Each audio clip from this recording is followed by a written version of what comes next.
नमस्कार दोस्तों, यदि आप सनातन धर्म और हमारी महान भारतीय संस्कृति से जुड़ाव रखते हैं तो हमारे भारतीय संस्कृति चैनल को अभी सब्सक्राइब करें और इस दिव्य ज्ञान को आगे बढ़ाएं। महाभारत युद्ध का कारण एक भावनापूर्ण कथा। हस्तिनापुर का राजमहल। वहां हर दीवार पर सोने की जड़ाई थी, पर भीतर कहीं न कहीं लालच और ईर्ष्या की जड़ें भी थीं। ये कथा शुरू होती है राजा शांतनु, भीष्म, पांडु और धृतराष्ट्र की पीढ़ियों से, जिनके कर्मों ने धीरे धीरे एक तूफान को जन्म दिया।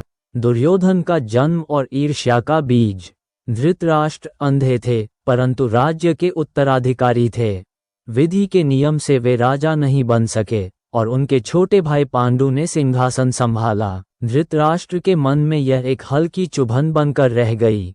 जब पांडु के 5 पुत्र पांडव जन्मे, युधिष्ठिर, भीम, अर्जुन, नकुल और सहदेव, तो वे गुण, पराक्रम और धर्म में अद्वितीय निकले। दूसरी ओर धृतराष्ट्र के ज्येष्ठ पुत्र दुर्योधन के मन में बचपन से ही पांडवों के प्रति ईर्ष्या पनपने लगी। ईर्ष्या धीरे धीरे नफरत में बदली और नफरत से वह अन्याय की राह पर उतर गया। लाक्षागृह की साजिश।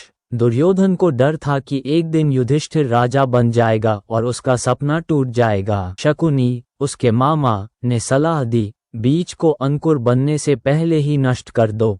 लाक्षागृह, मोम का महल, की योजना बनी, जहां पांडवों को जलाकर मारना था। लेकिन विदुर की चेतावनी से वे बच निकले, परंतु ये साजिश ने रिश्तों में जहर घोल दिया। द्रौपदी का अपमान, चिंगारी से लपट।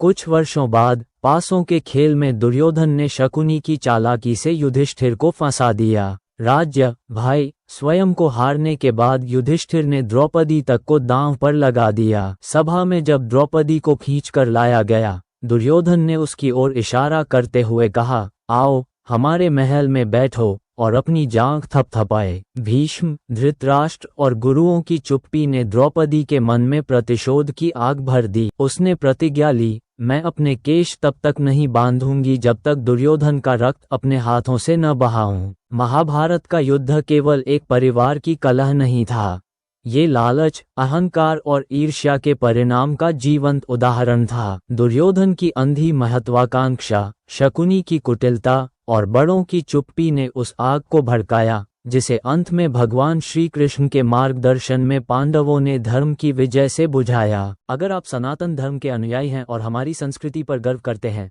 तो भारतीय संस्कृति चैनल को जरूर सब्सक्राइब करें, वीडियो को लाइक करें और अपने मित्रों तक पहुंचाएं। आपका समर्थन हमारी विरासत को आगे बढ़ाएगा। धन्यवाद।